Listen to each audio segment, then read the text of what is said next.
Ashamaa ajira jirtu hordoftoota YouTube haaraa warri haaraa viidiyoon kun isin qaqqabu subscribe like share gochuu maatii ta'a warna waliin turtanis yaada qabdan naa barreessaa. Egaa har'a immoo wanti isin qabadhee dhufe waan ofii kootii yaalee itti fayyadamee jijjiirama arge tokkorraa kaastar oilii kana yookiin immoo biyya keenyatti qibaatii qobboo jedhamee beekama. Biyya keenyatti anaga kana rifeensaa beekuu baadhus nyaata kan bitamu ni jira qibaatiin qobboo jechuudha. Amma adeemsa keessa garuu qibaatiin isaa rifeensa keenyaaf gaarii akka ta'e isa qofaaf osoo hin taane namoonni dhukkubbii yeroo qorraa lukti nama hadoodu yookiin nama kottaa'u isa jennu sana qaburree qibaatii kana xiqqooshi daffisuu osoo hin taane ho'isee yoo itti sukkuummate gaariidha jedhama. Egaa rifeensa keenya akkas fuulduraan immoo gara keessaa achi seenes rifeensi koo asitti akkuma ilaaltan kana iddoo kanarra hin jiru jechuun ni danda'ama. Egaa sababa ho'aa ta'uu danda'a yookiin immoo uumamaanis namoonni tokko rifeensi keenya kan gara keessaa achi siqu ni jira jechuudha.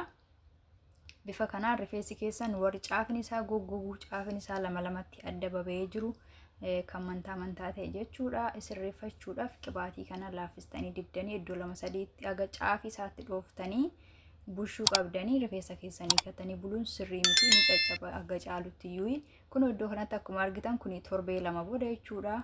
Aga kana jijjiiramaa ganaa qaba torbee 2 booda akkuma argitan kanadha. Egaa bifa nan itti fayyadamu sanaan itti fayyadamuu ni dandeessanii. Qibaatiiwwan biraarree kanan fayyadamu jiranii isas immoo viidiyoo isa lammataa yeroo biraa irratti hojjedhee isin argisiisa jechuudha.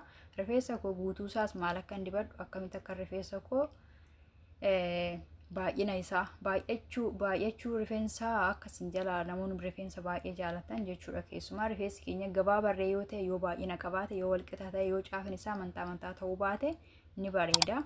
Yoo shurrubbaattirree dhaanne yoo firiizirree taasisne yoo tokkofamirree baay'ina yoo qabaate ni bareeda jechuudha. Akka kootti rifeensa baay'een jaalladha.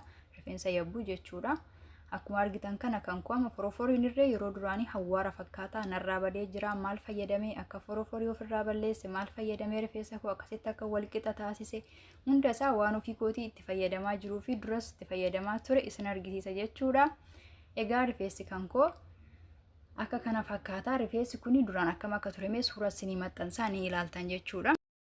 Egaa bifa suuraa gara gajjallaa kaa'e irratti ilaaltan kana ture rifeensi koo baay'ina yaa qabaatuyyuu malee karaliin isaarree hin bareedu ture. Deebi'ee baay'ee gogeetu jira iddoo sanatti yeroo sanatti kunuunsaan jiru dhugaa dubbachuuf baay'ee dhiiseen ture. Amma immoo seeraan rifeensa kiyya kunuunsutti deebi'een jira. Sanaaf waan ani itti fayyadamu maal akka dibadhu waan hundasaa isin argisiisa jechuudha. Mana keessatti wanta qopheeffattan wanta immoo suuqirraas bitattanii itti fayyadamuu dandeessan.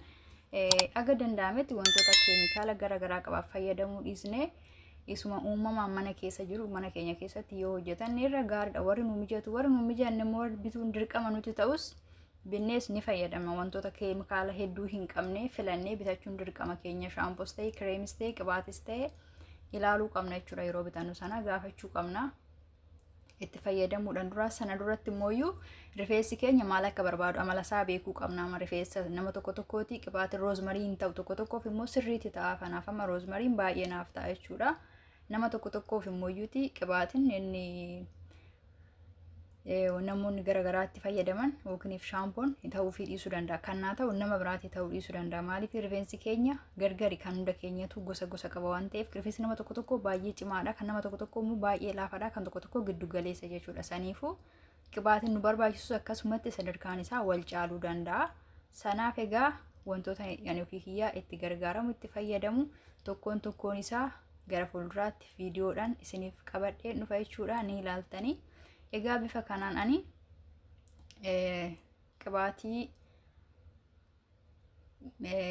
qibaatii qobboo kana fayyadamuudhaan bifa jalqaba viidiyoo jalqaba irratti seenni isaa irratti argitan sanaan maasaajii gochuudhaan fuuldura isaa amma tokko naaf margaa jira. Ammarree hin hafa jechuudha ganaadha.